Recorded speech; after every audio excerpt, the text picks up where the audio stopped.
Hey guys, what's up? I'm CJ and welcome back to my galaxy. Today we are posing the question, was Peeta Malak the real Mockingjay, or was he the Mockingjay?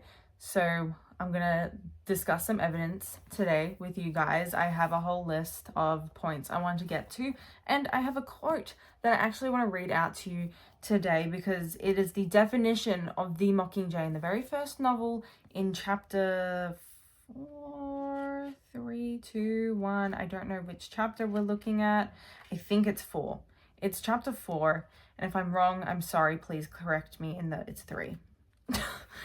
It's chapter 3, and I'm going to be reading out the exact definition. It's straight after, it's when Candace has realized what the golden pin is that Madge has given her, which is obviously the golden Mockingjay pin. And I'm going to be reading out the definition. I actually want to read out a whole excerpt for you guys, like a massive excerpt that's going from here to over on the next page. And this gigantic paragraph here is essentially talking about something really important that I want to point out for this point in argument. But at first, I want to give you the definition of the Mockingjay. The Jabberjays mated with female mockingbirds, creating a whole new species that could replicate both bird whistles and human melodies.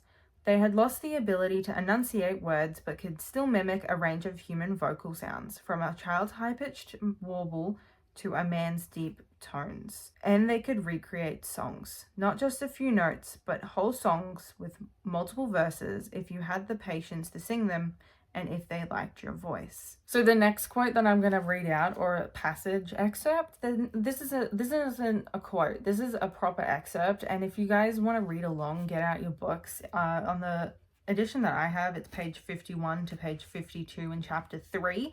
And it's really long, but I am also going to put the words on the screen if you guys want to read just that and you don't want to get out your books. Essentially, this excerpt is Katniss's opinion on the Mockingjay, their creation, and her kind of thoughts of the capital as well. They're funny birds, and something of a slap in the face of the capital. During the rebellion, the capital bred a series of genetically altered animals as weapons. The common term for them was mutations, or sometimes mutts for short. One was a special bird called a jabberjay that had the ability to memorize and repeat whole human conversations. They were homing birds, exclusively male, that were released into regions where the capital's enemies were known to be hiding. After the birds gathered words, they'd fly back to centers to be recorded. It took people a while to realize what was going on in the districts, how private conversations were being transmitted. Then, of course, the rebels fed the capital endless lies, and the joke was on it. So the centers were shut down and the birds were abandoned to die off in the wild. I find that excerpt particularly interesting simply because they mention mutations and mutts and how jabberjays were obviously mutts. And we're going to be comparing Peeta to a jabberjay today and Katniss to a mockingbird, and how they become both together become the Mockingjay. And thus, that's how Peeta himself is also the Mockingjay. So how exactly was this the case, and how did I come to the conclusion that Peeta was the Jabberjay and Katniss was the Mockingbird? Well, first of all, the fandom talks about it all the time, and it's one of the very main points and main, I guess, I would say theories, but it's not really a theory. It's kind of the symbolism that everyone absolutely loves in the novel, and I absolutely love, and I want to point out specific evidence as to how it's pertaining to Peeta today. I know a lot of people, especially if you've just watched the movies and haven't read the books, think of Peeta as particularly weak or really weak, especially compared to Katniss, who Katniss is supposed to be this really strong female protagonist, and she is, except not to the detriment of Peeta's strength. I don't know if I worded that correctly, actually, but you guys get what I mean, you know? Peeta was not weak just because Katniss was strong. He was very strong. In fact, they say throughout the novel that Peeta was this, like muscular teenager who, threw flour over his head or something along those lines. You know, the point where Katniss and Peeta are arguing over what their strengths are, and Haymitch is looking at them going, why are you arguing over your strengths?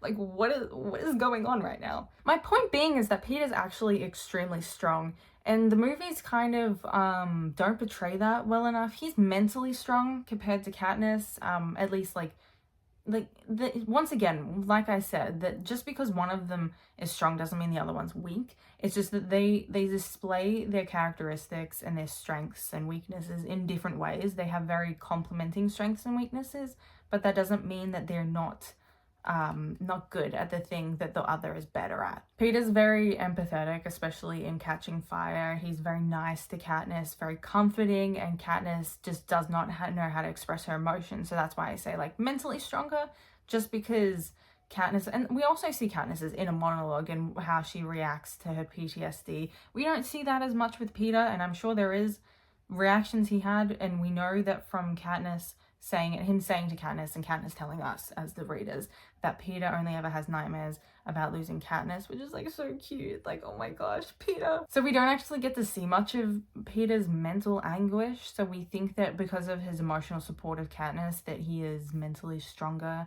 But in every way, he is very strong, and it does allow for him to be one part of the Mockingjay. The one thing that I absolutely love bringing up when I'm arguing that Peeta is actually part Mockingjay, he's a part of the Mockingjay, I would argue, yes, he is half Mockingjay. You guys know what I mean. I always say that in videos, just assuming you guys know what I mean, when you probably don't, but you know what I mean. So back to the piece of evidence that I was talking about that I absolutely love bringing up. This piece of evidence is that Peeta would not have survived if it weren't for the fact that he helped Katniss survive back in their childhood, and that they need each other to be able to survive, and that's why they're both the Mockingjay, is because they would not have existed without one another. Let me explain what I'm talking about a little bit. I know you're probably all catching my drift a little bit because, you know, we've all read the books, we've all watched the movies, we know what Peeta's and Katniss's history looks like, but what I mean is that Peeta threw bread to a starving Katniss who would have died without the bread, right? And then if he hadn't thrown the bread to her, Katniss would not have been alive to be in the arena. In fact, it probably would have been Prim at that point, unless Prim also starved to death if Katniss starved. Anyway, point is that Katniss was not in the arena to be able to survive. Yeah, she wouldn't have been able to survive. She wouldn't have been able to save Peeta in the arena when he was hurt or injured or going to be killed by Cato. So, thus, they both survived the Hunger Games because they kept each other alive from the point of essentially being born. Even though they were kind of 11, when the whole saga started, it's essentially that they were fated because they were born. You know what I mean. I have to stop saying that, I'm sorry. The last piece of evidence just within the Hunger Games novel, the very first one in the very first movie, that I want to present to you guys as an audience is that Peeta and Katniss both ate the Nightlock. Katniss, just because she presented the idea doesn't mean, like, Peeta has free will. He could have just, like, let himself bleed out. He could have just literally eaten the Nightlock. But they both chose to, like, pretend to eat the Nightlock, you know? Play chicken with the capital. But, you know, if you read the book, Katniss was legitimately going to eat the Nightlock, kind of, in a way. She was going through with it as far as she could have without, you know, until the Capitol said something about it. I would like to reiterate the fact that Peeta had free will. So he had the free will to be able to choose to be the Mockingjay as well, in the same way, or kind of in the same way that Katniss eventually had to choose to be the Mockingjay in District 13, meaning he essentially from the beginning decided to be the Mockingjay because he trusted the Mockingbird as the Jabberjay himself. Also, I don't know if I mentioned this earlier, but Jabberjay is exclusively male. So literally Peeta. Now for some evidence from the Catching Fire books / movies. There's substantially less explicit evidence within this book, just because they're not explicitly talking about being the Mockingjay until Mockingjay, that book movie itself. But I wanted to point out more about Peeta's character in this novel. We know that he's very much looking after Katniss, and like I said earlier, he is very emotionally supportive of Katniss, and in the way that we see their characters become very intertwined with one another because they are very, I want to say trauma bonded. I think the official definition of a trauma bond is exactly what Katniss and Peeta went through. I know that the internet kind of sensationalized the word trauma or the phrase trauma bond, and it's not technically the correct definition in the way the internet uses it, but I believe, and I'm not a psychologist, I'm not a professional, so like don't quote me on this, but I'm pretty sure Peeta and Katniss are like, by the real psychology definition, trauma bonded. Don't quote me on that, but I'm pretty sure I'm not using the sensationalized word there, because someone in my comment section actually mentioned that I was using it, and I don't think I was. So just to make sure, I'm trying to make sure I use the correct term. So we see with Peter and his reactions and actions towards Katniss, he is literally intertwining their fate and their character into being the Mockingjay. They are developing their relationship and really getting to know one another. And if we bring back the fact that the Jabberjay and Mockingbird mated with one another, despite the fact that's not what Katniss and Peeta were doing. I know a lot of people think the cave scene, that there was something going on. There was not. Read the books. I get really aggressive with that point.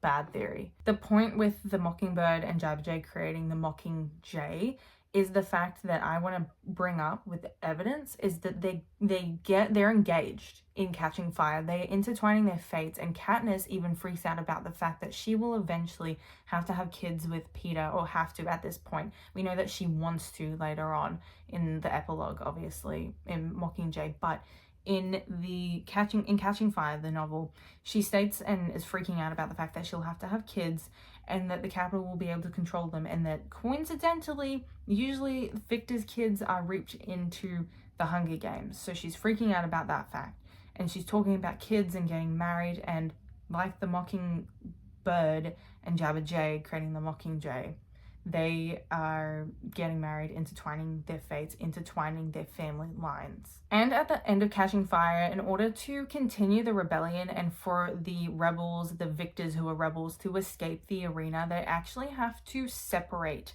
the Jabberjay and the Mockingbird. So they can't quite create the Mockingjay just yet. Like the way that the Jabberjay was created during the Dark Days, they actually had to bring the Jabberjay back to the capital to realize that the rebels were feeding the Jabberjay false information, like the way that the rebels in Catching Fire were feeding Peter and Katniss essentially nothing, but also in the way that there was no information, there was false information. So they separate the Jabberjay and the Mockingbird, and they take the Mockingbird back to the districts, the District 13. Katniss ends up in District 13, and they take the Jabberjay, Peeta, to the capital. So now that we know that the Jabberjay and the Mockingbird were separated in the same way that they were during the Dark Days, let's move on to the evidence in Mockingjay. Because this video is more Peeta-centric, let's focus on the capital first, and how Peter is representing the Jabberjay in the way that he talks and relays false information in a way, some true, some manipulated information as propaganda, in the same way the Jabberjays were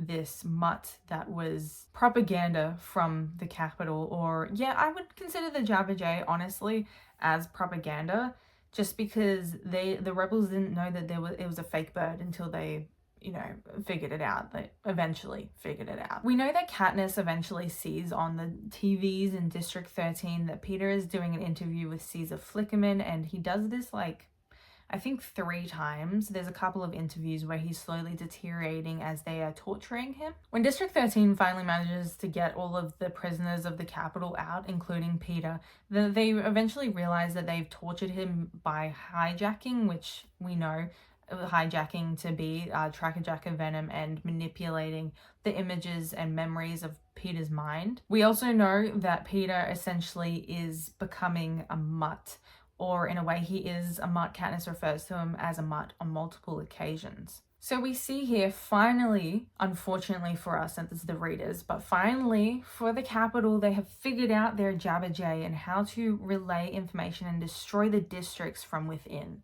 It is to get to Katniss and destroy her first, and thus she will destroy all of the districts, the rebellion, and coin. Peter is essentially this future refined mutt of the Jabberjay. And this next point goes without saying, because they kind of explicitly state it in the movies and the books, is that Katniss is the mockingbird because she sings the hanging tree. Specifically, she's like the songbird, and the songbird that is haunting Snow also being Lucy Gray, and Lucy Gray, is theorized to be somehow distantly related to Katniss, and we know just from the hanging tree she is somehow related, but even if it's not biologically, she's related by song to both the songbirds are related by song. But If we look at the way that Peeta is treated in District 13 compared to how the Jabberjays were kind of treated, we don't actually know how they were treated. They were kind of just abandoned in the districts. But instead of being abandoned, Peeta is actually looked after and cared for, and he's